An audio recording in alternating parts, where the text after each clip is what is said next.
శక్తి చేత ప్రతి బిడ్డను కూడా మీరు తాకుతూ నింపుతూ ప్రభువా నీ కార్యం ఈ సమయంలో జరిగించమని నజరేయుడైన యేసు నామములో అడిగి వేడుకొంచున్నాము తండ్రి. ఆమేన్. ఆమేన్. ప్రియమైనటువంటి దేవుని విశ్వాసులారా, ఈ సమయంలో చదవబడినటువంటి లేఖన భాగం యెషయా గ్రంథము 60వ అధ్యాయము మొదటి వచనాన్ని మనము చదువుకొని ఉన్నాం. చదవబడిన లేఖన భాగం, నీకు వెలుగు వచ్చి ఉన్నది, లెమ్ము తేజరిల్లుము, యెహోవా మహిమ నీ మీద ఉదయించును అనే మాట మనం చూస్తూ ఉన్నాం. అయితే ఈ మాటలో ఈ వెలుగు పండుగలు మనకు ధ్యానించగలిగిన మాట, మానవుడి జీవితంలో చీకటి అన్నది విడిచబడతా ఉంది. అయితే దేవుడు అంటున్న మాట ఏంటంటే, నీ మీదికి వెలుగు వచ్చినది, లెమ్ము తేజరిల్లుము. హల్లెలూయా. ప్రభు మాట్లాడగలిగిన సమయంలో ప్రభుకు మన హృదయాన్ని సమర్పణ చేస్తే, లేదా మన జీవితాన్ని సమర్పణ చేస్తే, ప్రభు మన జీవితాన్ని సరిచేస్తూ ఆయన మన జీవితానికి కావలసిన ఆశీర్వాద ఫలములు ఇవ్వగలిగిన గొప్ప దేవుడిగా మన మధ్యలోనికి ఆయన వెలుగుగా వచ్చినాడు. కాబట్టి ఆ వెలుగును మనము ఆస్వాదించగలిగిన బిడ్డలముగా ఉండాలి. ఆ వెలుగును కనుగొనగలిగిన బిడ్డలముగా మనం ఉండాలి. ఎప్పుడైతే ఆ వెలుగును కనుగొంటామో ఆ వెలుగు మన మీద ప్రకాశింపబడుతా ఉంది. లూకా సువార్తలు మనం చూస్తాం. గొర్రె కాపర్లు ఎక్కడున్నారు? వారు పొలములో చీకట్లో ఉంచబడ్డారు.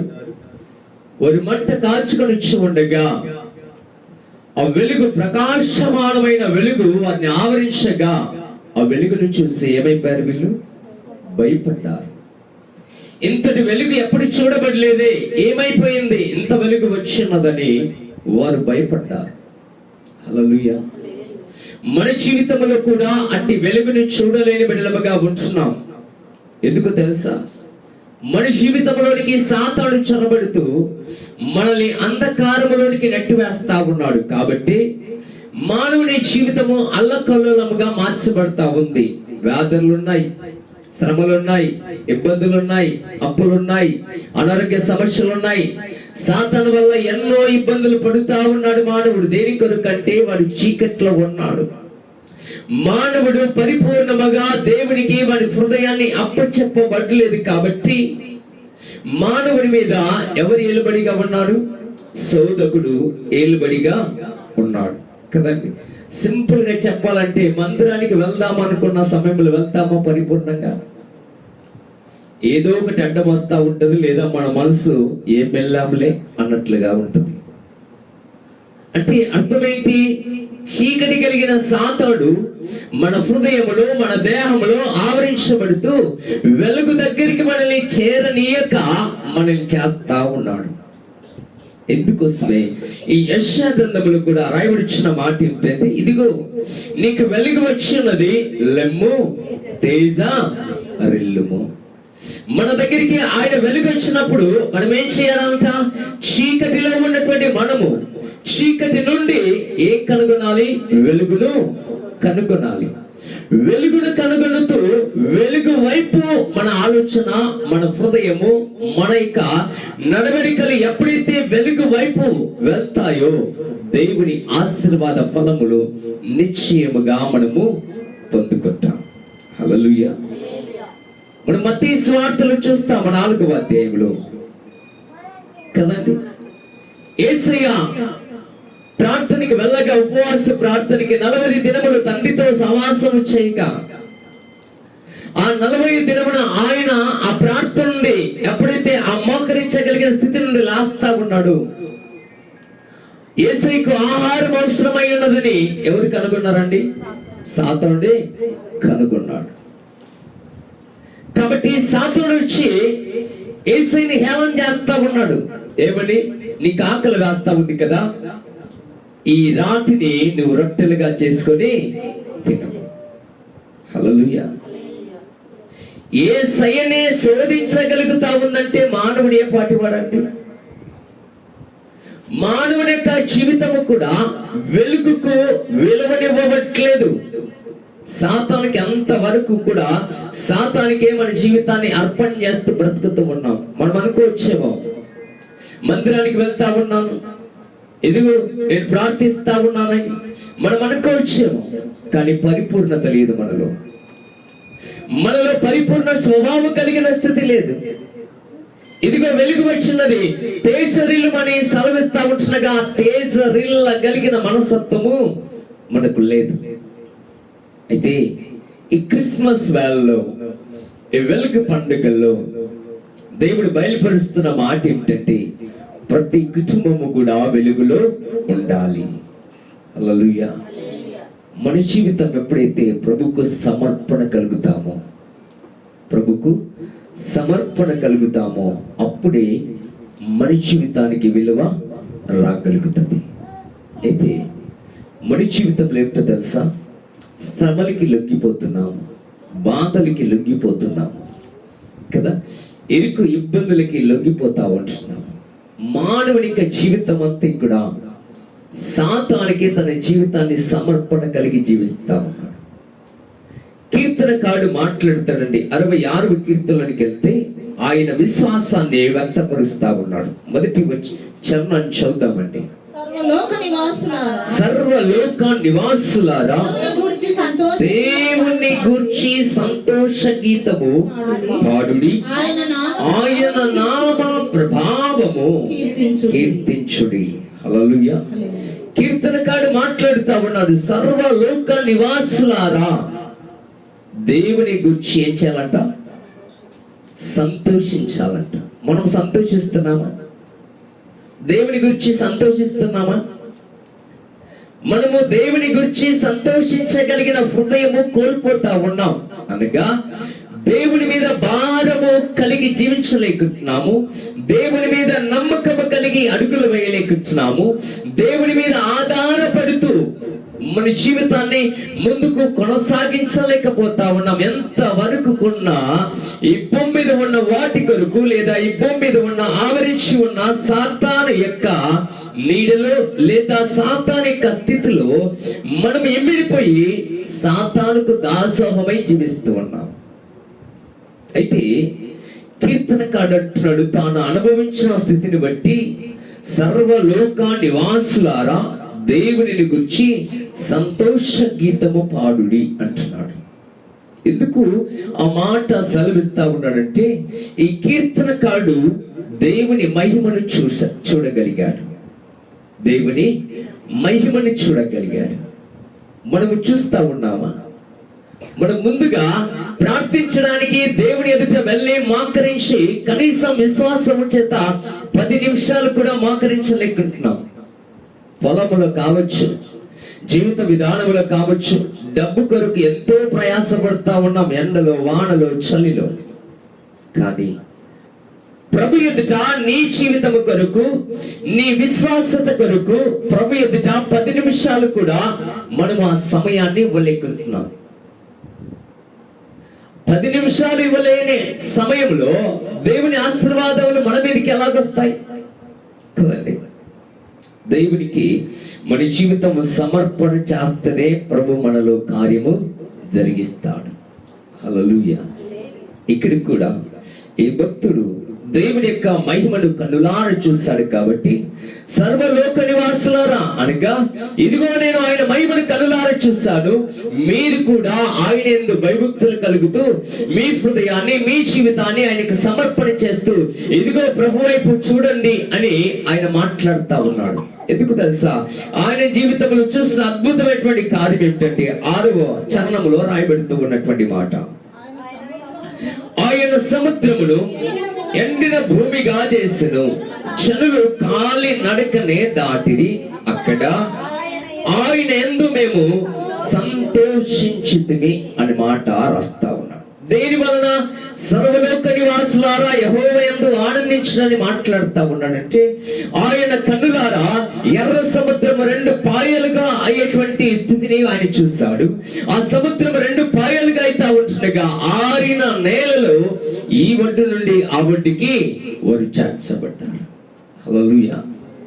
సముద్రము 2 పాయలుగా చేయబడము, సముద్రము ఆరినటువంటి స్థితి ఈ భక్తుడు చూశాడు. కాబట్టి ఇదిగో నేను ప్రభు మహిమను కన్నులారా చూశాను కాబట్టి ఓ సర్వలోక నివాసులారా యెహోవాను బట్టి మీరు కీర్తించుడి. ఆయన నామములోనే ఇదిగో బలం ఉంది, ఆయన నామములోనే ఇదిగో శక్తి ఉంది, ఆయన నామములోనే ఇదిగో ఆశీర్వాదం ఉంచబడతా ఉంది. కాబట్టి మీరు ఆయన వైపు చూడండి. ఇదిగో మీ మీదకి వెలుగు వచ్చింది, తేజరిల్లుము అనగా మేల్కొలుము. ఈ క్రిస్మస్ వాళ్ళలో మనము కూడా మేల్కొల్పులోనికి రాబడాలి. మన హృదయం కూడా ప్రభుకు సమర్పణ చేయాలి, ప్రభు మీద ఆధారపడాలి. ప్రభు మీద ఆధారపడితేనే దేవుని కార్యం మనము చూడగలుగుతాం. కాబట్టి ఇక్కడ ఈ కీర్తనకాడు కూడా ఈ భక్తుడు ఇదిగోనయ్యా సర్వలోక నివాసులారా ప్రభు వైపు చూడండి, ప్రభు వైపు చూడండి. ఎందుకు చూడబడాలంటే ఇదిగో ఎర్ర సముద్రమును 2 పాయలుగా చేశాడయ్యా.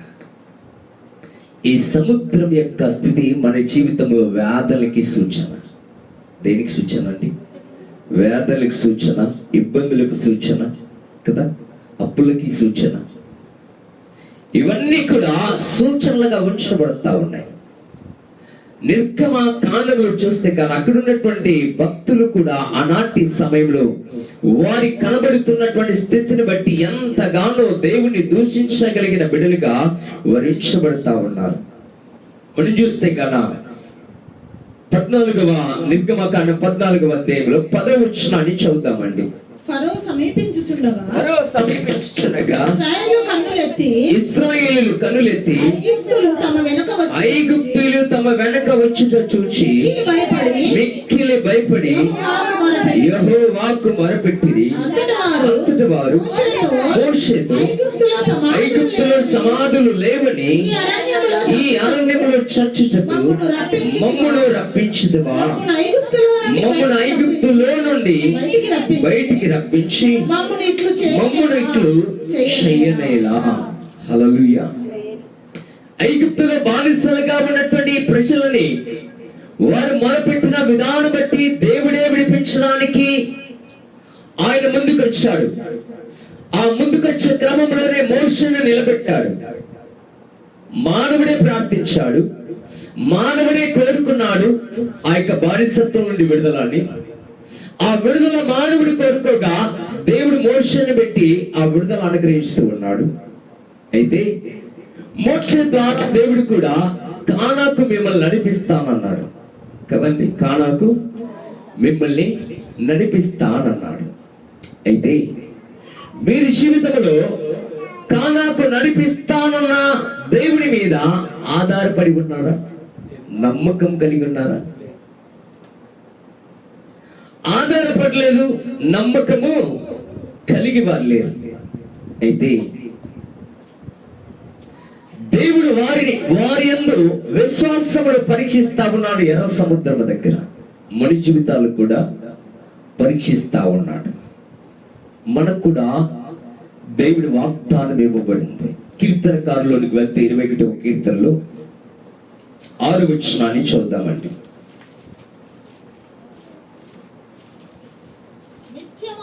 నిత్యము ఆశీర్వాద కారకుడుగా నుండినట్లు నీవు అతన్ని నియమించున్నావు. నీ సన్నిధిని సంతోషముతో అతన్ని ఉల్లసింపజేసి ఉన్నావు. హల్లెలూయా.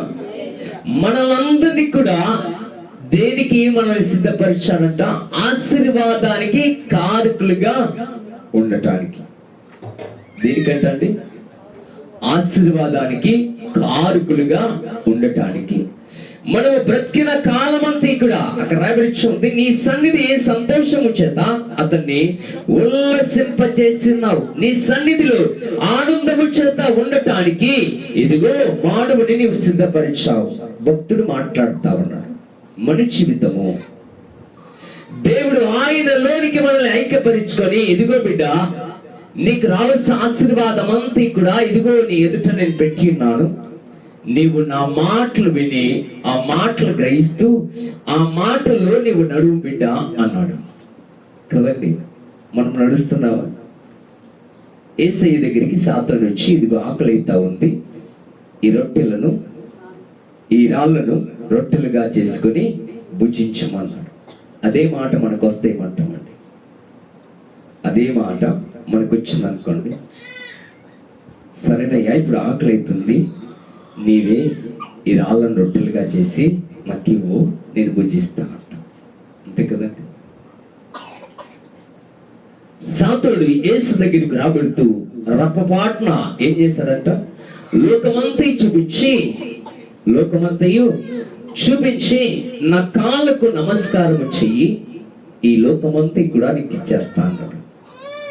మనమైతే ఏమంటాం? ఇదిగో నాకు మొక్కు బిడ్డ, ఈ రాత్రి కట్టలు నీకు డబ్బులు ఇస్తానంటే మనం ఏం చేస్తాం? దేవుడొద్దు, ఇంకొకరొద్దు కదా, ఏదో ఈయనకు మొక్కేస్తా అయిపోద్ది, నేను మంచి అందమైన ఇల్లు కట్టుకోవచ్చు, ఆస్తులు సంపాదించుకోవచ్చు అన్నట్టుగా మన జీవిత స్థితి, మన ఆలోచన స్థితి మనకుంది. అదే రీతిగా ఇప్పటికీ కూడా మానవుని హృదయము సాతాను వైపే ఉంచబడతా ఉంది. హల్లెలూయా. ఇదిగో బిడ్డ నా మందిరానికి రాంటే సాతాను చెప్తాడు కూలి 400 అంటాడు. వాడు మందిరానికి వెళ్ళాలా, కూలికి వెళ్ళాలా ఆలోచన పడితే మందిరానికి వెళ్తే ఊరికి వ్యర్థముగా రావాలి, ఇదే కూలికి వెళ్తే సంత వేసుకోవచ్చు, వారం వరకు సమృద్ధిగా భుజించవచ్చు. ఇది మన ఆలోచన. నా ప్రభు అంటాడు, నా మందిరంలోనికి రా బిడ్డ, నా మందిరంలో నీకు కావలసిన సమృద్ధి ఉంచబడింది. హల్లెలూయా. ఏమి ఉంచబడిందంట? మనకు కావలసిన ఆశీర్వాదములన్నీ కూడా ఎక్కడ పెట్టాడంట? ఆయన మందిరంలో పెట్టాడంట, ఆయన సన్నిధిలో పెట్టాడు. అయితే మనకు మందిరానికి వెళ్ళడానికి నామోస్ అనిపిస్తుంది, దేవుడి ఎదుట మోకరించడానికి నామోస్ అనిపిస్తుంది. ఎండకి ఎంతైనా కష్టపడతాం, చలికి ఎంతైనా కష్టపడతాం, వానకి ఎంతైనా కష్టపడతాం, కానీ ప్రభు ఎదుట 10 నిమిషాలు మోకరించి, ఇదిగో ప్రభువా ఈ చిత్త ప్రకారం ఈ పొలం సిద్ధం చేశానయ్యా, ఈ పొలంలో విత్తనాలు విత్తానయ్యా, ఇదిగో నీ ఆశీర్వాదము కావాలి ప్రభు అని ఎప్పుడైనా మనం మోకరిస్తామా? ప్రభు మీద భారం వేస్తామా? హల్లెలూయా. మానవుడు వాటిని కోల్పోతా ఉన్నాడు. ఎందుకో తెలుసా? చీకటి వాణ్ణి కమ్మింది. చీకటి మనల్ని కమ్మినప్పుడు విశ్వాసం ఏమైంది? బలహీనపడుతుంది. విశ్వాసం ఏమైంది? బలహీనపడుతుంది. హల్లెలూయా. దేవుని మహిమను కన్నులార చూడబడాలంటే దేవుని మీద మనం ఆధారపడాలి. హల్లెలూయా. దేవుని మీద అట్టి నమ్మకము లేకపోతే ఆయన ఆశీర్వాదం ఎలాగ మనం పొందుకుంటాం? కాబట్టి దేవుడు మాట్లాడవలసిన మాట ఏంటంటే, ఇదిగో బిడ్డ వెలుగు వచ్చినది, లెమ్ము తేజరిల్లుము. ఈ క్రిస్మస్ బాల్లో, ఈ క్రిస్మస్ పండుగలు మన జీవితంలో ఈ దేహానికి ఉన్న సంవత్సరములు కదా ఎన్నో ఉంచబడతా ఉంటాయి. కానీ ఈ సంవత్సర కాలంలో క్రిస్మస్ వాళ్ళలో మందిరానికి వెళ్తా ఉన్నాం, వస్తా ఉన్నాం. ఆయన పుట్టుక రోజు ఎదుగు మంచి వస్త్రాలు ధరిస్తున్నాము, మంచి పిండి వంటలతో చేసుకుంటున్నాము, ఆనందముగా ఉంచబడుతున్నాం. ఇంకా అంతే. క్రిస్మస్ దేనికి? క్రిస్మస్ రోజున నేను ఎందుకు మందిరానికి చేర్చబడాలి? ఎందుకు పిండి వంటలు ధరించాలి? ఎందుకు వస్త్రాలు ధరింప చేసుకోవాలి? ఆలోచన ఉందా? ఎంతవరకు నా ఏ ఆలోచన చేస్తాం? క్రిస్మస్ వస్తుందని. కానీ ఇరుగు పొరుగు వారి కంటే మంచి వస్త్రములు ధరించాలి, పిండి వంటలు కూడా రకరకాలుగా చేసుకోవాలి, నేను మంచిగా అలంకరించబడాలి కదా. మంచిగా అలంకరించుకొని చర్చికి వెళ్ళానా, వచ్చానా, తిన్నానా, నిద్రపోయానా, క్రిస్మస్ అయిపోయిందా? ఇది మానవుని జీవితంలో ఉన్న క్రిస్మస్. ఇంతకు మించి ఏమైనా ఉందా? ఏమైనా ఉందండి? ఏమి? దేవుడి ఆశీర్వాదం ఎలాగొస్తుందో మన మీదకి? క్రిస్మస్ ఎందుకు సెలబ్రేషన్ చేస్తామో తెలియదు. క్రిస్మస్ మానవుని జీవితానికి ఎంత విలువైందో మనకు తెలియదు. కదండి. ఎందుకో తెలుసా, మనం మందిరానికి వెళ్తాం సిద్ధపడి, ఆ ఈ అమ్మ చీరల్స్ లో కూడా సమ్ టైం అయిపోద్ది, పాటలన్నీ అయిపోద్ది. చీరలు చూసి చూసి అలసిపోయి ఇంకా వాక్య సమయానికి పాస్టర్ గారు లేవగానే అలసిపోయి ఏమొస్తుంది మనకు, హాయిగా ఉయ్యాలేసి ఊపినట్లుగా నిద్ర వస్తుంది. ఒక నిద్ర కొట్టేస్తాం. నిద్ర కొట్టేగానే ఆ పాస్ గారి ప్రసంగం ముగించబడుతుంది. ముగించబడగానే మనము తేరుకొని ఇంకా బయటికే అయిపోయింది క్రిస్మస్. ఈ క్రిస్మస్ కొరకు వేలు వేలు మనము ఖర్చు పెడతాం కదండి. ఎందుకు అంత ఖర్చు? క్రిస్మస్ అనగా క్రీస్తు నీలో పుట్టాలి. హల్లెలూయా. నిజమైన వెలుగు నీ ఎద్దకి వచ్చి ఉంది. ఆ నిజమైన వెలుగును నీవు కనుగొని క్రీస్తును నీ హృదయంలోనికి ఆహ్వానించాలి. అదే క్రిస్మస్. ఇది తప్ప అన్ని మనం చేస్తాం క్రిస్మస్ అంటాం కదండి. దేవుని ఆశీర్వాద ఫలాలు నిశ్చయముగా మనం పొందుకోవాలనే అని అంటాడు. ఈ లోకములో ఉన్న పురుషులందరినీ కూడా ఇదిగో నా వెలుగు చేత వెలిగించడానికి నేను వచ్చినా అంటాడు. కాబట్టి ఆయన వెలుగును మనం పొందుకొనగలిగిన బిడ్డలుగా ఉంటే మన జీవితాల్లో ఉన్న ప్రతి శోధన కలిగిన స్థితి అంతా కూడా కొట్టివేయబడుతూ ప్రభులో మనం ఐక్యపరచగలిగితే, ప్రభుకు మన జీవితాన్ని సమర్పణ చేయగలిగితే మన ప్రతి అవసరత కూడా ఆయన మనకు తీర్చగలిగిన దేవుడు. అందుకోసం ఆయన అంటాడు, ప్రయాసపడి భారము ఇచ్చిన సమస్త జనులారా నా ఎద్దుకు రండి, నేను మీకు ఏం చేస్తానంటాడు, విశ్రాంతి. భారమునకు అనేకముగా, కుటుంబ భారము కావచ్చు, పాప భారము కావచ్చు, సోదర భారము కావచ్చు, ఏ భారం అయితే మానవుడు నలిగిపోతా ఉన్నాడు ఆ భారాన్ని బట్టి ప్రభు ఎదుటికి మనము చేర్చబడాలి కదండి. మనకు రోగం వచ్చింది అనుకోండి, భారము చేత ప్రభు ఎదుట మోకరిస్తామా లేదా? ఇదిగోనయ్యా ఇంత రోగము కలిగిన బాధ నాలో ఉంచబడతా ఉంది, నేను భరించలేకుంటున్నాను, ఇదిగో ఈ భారాన్ని కొట్టివే ప్రభువా, ఇదిగో ఈ వ్యాధిని తొలగింపచ్చే ప్రభు అని మనం వేడుకుంటాం కదా. అదే రీతిగా ప్రభు కూడా అంటున్నాడు, ఇదిగో ప్రయాసపడి భారమైచున్నా జనులారా నా యొద్దకు రండి. అదే పేతురు పత్రికలు కూడా అంటాడు, మీ చింత యావత్తు నా మీద వేడి, నేను మీ చింతను నేను తీరుస్తాను అంటాడు. చింత లేని మానవుడి భూమి మీద ఉన్నాడా? ప్రతి మనిషికి కూడా ఒక చింత ఉంది, ప్రతి మనిషికి కూడా ఒక భారం ఉంది, ప్రతి మనిషికి కూడా ఏదో ఒక లోటుబాట్లు భూమి మీద ఉంచబడతానే ఉన్నాయి. అయితే పరిపూర్ణత కలిగి ప్రభులోనికి రాలేక కొట్టుమిట్టాడుతూ ప్రభు ఎదుటికి వెళ్దామా లేదా అన్నట్లుగా మన భక్తి జీవితం ఉంది. కాబట్టి మన జీవితాల్లో ఆశీర్వాదం అన్నది కోల్పోతూ మనకు జీవిస్తూ ఉన్నాం. హల్లెలూయా. ప్రభు ఎదుట పరిపూర్ణత కలిగిన ఆశీర్వాదం ఆయన ఎదుట ఉంచబడతాం. కాబట్టి మనం సింపుల్ గా చూడబడితే ఆది కాండములో మొదటిగా మానవుని సిద్ధపరిచాడా? మానవుని కొరుకున్న ప్రతి ఔషధను కూడా సిద్ధపరిచాడండి. దేనిని సిద్ధపరిచాడండి? మొదటిగా అన్ని మానవుని కొరకు అన్ని కూడా సిద్ధపరిచాడు, తర్వాత మానవుని తీసుకొని వచ్చాడు. కాబట్టి మన జీవితంలో దేవుని ఎదుటికి మనం వెళ్ళగా ప్రతిదీ కూడా దేవుడు మనకు అనుగ్రహించున్నాడు. కానీ మానవుడి విశ్వాసము చేత అడుగులు వేయలేకపోతా ఉన్నాడు. మానవుడి విశ్వాసము చేత అడుగులు వేయలేకపోతా ఉన్నాడు. విశ్వాసము చేత అడుగులు వేయగలిగితే దేవుని కార్యం అన్నది మనము చూస్తాం. ఆ విశ్వాసాన్ని మనం కోల్పోతా ఉన్నాం. కాబట్టి ఇప్పటికీ మన జీవితాలు వ్యాధులు అలుముకుంటున్నాయి, కన్నీరు స్థితులు అలుముకొనిచ్చి ఉన్నాయి, వ్యాధులు అలుముకొనిచ్చి ఉన్నాయి, ఇబ్బందులు అలుముకొనిచ్చి ఉన్నాయి, శోధనలు అలుముకొనిచ్చి ఉన్నాయి కదండి. ఇవన్నీ కూడా మనల్ని చుట్టుముట్టేస్తూ జీవితాన్ని గల్బిలి రాపబడతా ఉన్నాయి. ఎందుకు తెలుసా? వెలుగును మనం గ్రహించలేకుంటున్నాం, వెలుగులో మనం అడుగులు వేయలేకుంటున్నాం. దేనిని బట్టైనా కానీ, ఇదిగో ఒక పొలాన్ని వేస్తున్నావా, ఇదిగో దేవా ఈ పొలములో విత్తనాన్ని మొదలుకొని పంట కొయ్యి వరకు కూడా నీవే నాకు తోడే ఉండాలి ప్రభు అని మనం ఆలోచన చేస్తున్నామా? ఆలోచన చేయబట్టలేదండి. యాకోబు జీవితంలో యాకోబు అన్న నుండి ఇదిగో పారిపోతా ఉంటుండగా దేవుడు మాట్లాడిచ్చే మాట ఏంటో తెలుసా? ఇదిగో యాకోబు, నువ్వెక్కడికి వెళ్ళినా నేను నీకు తోడై ఉంటాను.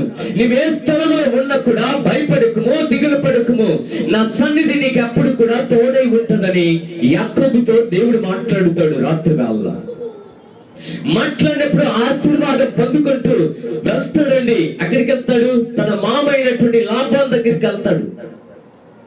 దాదాపుగా అక్కడ 21 సంవత్సరాలు ఊరికి మనగా జీతగానిగా పనిచేస్తాడు. చివరికి ఆయన చెబుతూ ఉన్న మాట ఏమిటంటే, ఇదిగో మా అమ్మాయి ఇన్ని సంవత్సరాలు నీ దగ్గర పనిచేశాను కదా, నాకంటూ కొంత నీ ఆస్తిని నాకు ఇస్తూ నన్ను పంపించిన ఊరికి అని మాట్లాడితే, ఆయన అన్న మాట ఏమిటో తెలుసా? లాభాలు చాలా ఆలోచన కలిగి ఏమంటాడు? చారలు కలిగినవి, మచ్చలు కలిగినవి ఇక నుంచి నీకు మనిషివన్నీ కూడా నాకు, కాబట్టి నీ ఆస్తి పోగై వరకు ఇంకా 7 సంవత్సరాలు నీ ఊడిగం చేయంటాడు. హల్లెలూయా. ప్రభు మాట్లాడుతాడండి రాత్రి వేళ, యాకోబు నేను నీకు తోడై ఉన్నాను అంటూ దర్శనం చూపిస్తాడండి యాకోబుకు. ఏమిటి దర్శనం అనగా, ఆ గొర్రెలు మేకలు ఈత వేస్తా ఉన్నప్పుడు ఆ ఈనుతూ అన్న సమయంలో ఏమి ఈనుతున్నాయంట? అవి చారలు కలిగినవి, మచ్చలు కలిగినవి, విస్తారముగా వృద్ధి చెందే రీతిగా ఈనుతా ఉన్నాయంట. ఈ కళ దేవుడు యాకోబుకు చూపిస్తాడు. ఆ కళను బట్టి యాకోబు విశ్వాసము చేత ఎన్ని సంవత్సరాలు అండి? 7 సంవత్సరాలు లాబాను యొక్క మందలను మేపుతూ ఆయన ఉంచబడతాడు. 7 సంవత్సరాలు అత్యధికమైన ఆశీర్వాదము యాకోబు మీద దేవుడు ఉంచగలుగుతాడు. లాబాను కంటే ఆస్తిని గొప్పగా ఈయన పొందుకుంటాడు. దేనిని బట్టి? యేసయ్య మీద ఉన్న విశ్వాసమును బట్టి. హల్లెలూయా. మన జీవితాల్లో కూడా అంతే. పొలం వేస్తూ ఉన్నాం, ప్రభు మీద ఆధారపడం. మొలక బాగా వచ్చిందా? మొలక వచ్చిన తర్వాత ఏ మందు కొట్టాలి పురుగు పట్టకుండా కదా? ఎదుగుతున్న కొద్దీ ఏ ఎరువు చల్లాలి, ఏ మందు కొట్టాలి, ఈ ఆలోచన మీద ఉంటామే కానీ, ఎదిగో దేవా నీ మీద నమ్మకముతో, నాకున్న బలముతో, నాకున్న శక్తితో ఈ పొలమును సిద్ధపరిచి విత్తనం వేసానయ్యా, నీవే నాకు ఆధారమయ్యాని బిడ్డ ప్రభుని అనుకుంటున్నామా? ప్రభు ఎదుట మోకరించగలుగుతున్నామా? ఎంతవరకున్నా చీకటి కలిగిన ఆలోచన చేతనే మనం ముందుకు సాగుతూ ఉన్నాం. ఆ స్థితి మనకుంటే మన జీవితాల్లో దేవుని ఆశీర్వాదం ఉందండి. ఎప్పటికీ కూడా దేవుని ఆశీర్వాదం ఉండదు. అందుకోసమే నా ప్రభు మాట్లాడించిన మాట ఏమిటంటే, లెమ్ము ఎరుగు తేజరిల్లెము, వెలుగు నీ ఎద్దకి వచ్చి ఉన్నది. హల్లెలూయా. మనము ఆ మేల్కొల్పుతనం మనలో ఉండాలి. ఆ మేల్కొల్పుతనం మనలో ఉంచబడుతూ మన జీవితాన్ని లేదా మన కుటుంబ పరిస్థితిని ప్రభుకు సమర్పణ చేస్తే, ఆ వెలుగును మన గుమ్మంలోనికి ఆహ్వానిస్తే దేవుడి కార్యాలన్నవి మనము నిశ్చయముగా చూడగలుగుతాం. హల్లెలూయా. అందుకోసమే ప్రభు అంటాడు, అడుగుడి మీకు ఇవ్వబడును. ఎలా అడగాలంట? విశ్వాసము చేత, ఇదిగో ఇది నేను పొందుకొని ఉన్నాను అని అడగాలంట. హల్లెలూయా. దేవుని యొక్క కార్యము మనము కనులారా చూడబడాలంటే దేవుని మీద మనము ఆధారపడాలి. హల్లెలూయా. నేను మందిరము కట్టు వేళలో కూడా ప్రభు నాతో మాట్లాడినప్పుడు, ప్రియబిడ్డ ఆ మందిరాన్ని కట్టడానికి ఆ పనిని పూనుకో అన్నప్పుడు ప్రభుతో నేను ఒక నిబంధన తీసుకున్నాను. దేవా, మందిరము కట్టడానికి నాకు చేత కాదు, కానీ మందిరము తరపున ఇదిగో నేను ఎవరి దగ్గరికి కూడా భిక్షమెత్తే వానిగా నేను వెళ్ళను. నీవు నాకు తోడై ఉంటే ఇదిగో నేను ఎవరి దగ్గరికి వెళ్ళను, కానీ నీ ఎదుట మోకరిస్తా ఉంటాను. వారిని మీరు తీసుకొని వస్తే మందిరం నిర్మిస్తానయ్యా. నాకు నా ప్రభుకు నిబంధన. హల్లెలూయా. అదే రీతిగా ప్రభు మందిరం పూర్తయ్యేంత వరకు కూడా ఎవరి సహాయం అన్నది నేను పొందబడలా. దేవుడు ఇస్తా ఉన్నాడు. ఆ మందిరము ఏదో చిన్న వాటిని నిర్మించబడి ఉంది. అంటే ఎందుకు మాట అంటే విశ్వాసములో మనం బలపడాలి. మనం అనుకుంటాము కదా, ఇంత చిన్న రూమ్ కట్టాలన్నా ఇదిగో ఇంత డబ్బు అయితే ఎలాగా అన్న ఆలోచన మాలో ఉంచబడుతుంది. ఆ ఆలోచన ప్రభు మీద ఆధారపడితే, ప్రభు మీద నమ్మకం కలిగి ఆ యొక్క ఆలోచన స్థితిని ప్రభు మీద వేస్తే దేవుడే నీకు సహాయకుడిగా ఉంటూ నడిపించగలిగిన దేవుడిగా ఉంటాడు. కానీ మానవుడు ఆ ఆలోచన లేదా ఆయన మీద భారం వేయగలిగిన గుణ లక్షణము మనం పోగొట్టుకొనిచ్చు. కాబట్టి నా ప్రభు అంటున్నాడు, అడుగుడి మీకు ఇస్తా. మనము అడిగే బిడ్డలుగా ఉండాలి. ఆయన ఇచ్చే దేవుడిగా ఆయన అంటున్నాడు. కాబట్టి ఈ క్రిస్మస్ వేళలో ప్రభుకు మన హృదయాన్ని ఇస్తూ ఆయన వెలుగులోనికి మనము ఐక్యపరచబడిన బిడ్డలముగా, ఆయన మీద భారము కలిగిన బిడ్డలుగా, ఆయన మీద అబ్రహాము వలె నమ్మకముగా ఉండగలిగిన బిడ్డలముగా మనం ఉంటే దేవుడు మనల్ని ఆశీర్వదించగలిగిన గొప్ప దేవుడు ఆయన. హల్లెలూయా. అట్టి జీవితము మనకు అనుగ్రహింపబడును గాక. ప్రభు ఈ మాటలు దీవించును గాక. ఆమేన్. లెమ్ము తేజరిల్లుము